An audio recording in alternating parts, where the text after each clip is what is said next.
तो यहाँ पे हो गया था देवरानी के अपने घर जाने का टाइम। उसका हो रहा था विदाई। उसने मेरे से आशीर्वाद लिया, बच्चों ने अपने चाची से आशीर्वाद लिया, मेरे दोनों बच्चों ने। और यहाँ पे मैं अपने भतीजे को दे रही थी विदाई।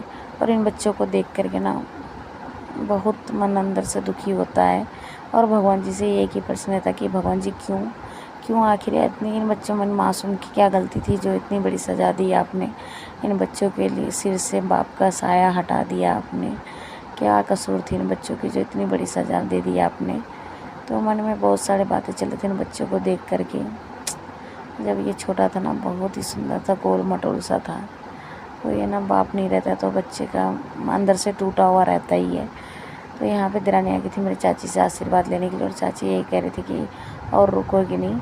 तो बच्चे पढ़ते हैं तो कहाँ रुक पाते हैं। एक दिन के लिए आई थी, फिर भी 2 दिन रुक गए थे। घर से फ़ोन आ रहा था टीचरों का ट्यूशन का कि भाई छुट्टी हो रहा है, 2 दिन 3 दिन हो गए, ले आओ इनको। तो इसलिए चले गए थे। तो ये कह रही थी कि दीदी अब नहीं रहूँगी, जाऊँगी। और यहाँ पे चल रहा था हम लोग का फ़ोटो शूट। तो उनकी फ़ोटो ले लो, बस ये कि आधे रह जाते हैं। और मेरा बेटा को देखो बहुत मस्ती करता है इनके साथ। इनको बच्चे मिल जाए ना बहुत मस्ती करता है। तो यहाँ पे आप लोगों को मम्मी नहीं दिखी होगी क्योंकि मम्मी थी नहीं। मम्मी को काम था तो दोपहर में मम्मी चली गई थी। थोड़ी 4 बजे जा रही थी। तो मम्मी को जो भी देना था विदाई वो दे दी थी। साड़ी वाड़ी शायद दी थी देरानी को, तो दे के चली गई थी। मम्मी ने बोला कि जब जाएगी तो दे देना। मम्मी निकाल के गई थी, तो शायद इनको ही दे के गई थी। तो यहाँ पे हम लोग चल रहे थे क्योंकि इनको मुझे ये पकड़ाना था गाड़ी। पापा रहता तो छोड़ा दे, पापा थे नहीं। तो पास में ही मिल जाएगा टोटो। तो यहाँ पे देखो टोटो पे बैठा दिया था और वो चली गई थी। और मिल भी गए थे, जैसे हम लोग आए तो ऐसे ही मिल गया था तुरंत। तो उनको भेज दिया। और यहाँ पे देखो मौसम कितना है ना गांव में। अभी गांव में इतना बारिश होता है, इतना बारिश होता है ना, पूरे खेतों में देखो पानी लग गया है। और मौसम देखो है ना हरे भरे, पूरे चारों तरफ हरियाली नज़र आता है अभी गाँव में कहते हैं ना गर्मी एहसास ही नहीं हुआ। 1-1.5 महीने में रही, गर्मी का कुछ पता ही नहीं चला। इतना अच्छा मौसम था। हर रोज़ बारिश होता है, हर रोज़। और बारिश होने से इतना मौसम बढ़िया सा हो जाता है ना कि क्या पता। सूरज देवता को देखो कैसे चमक रहा है।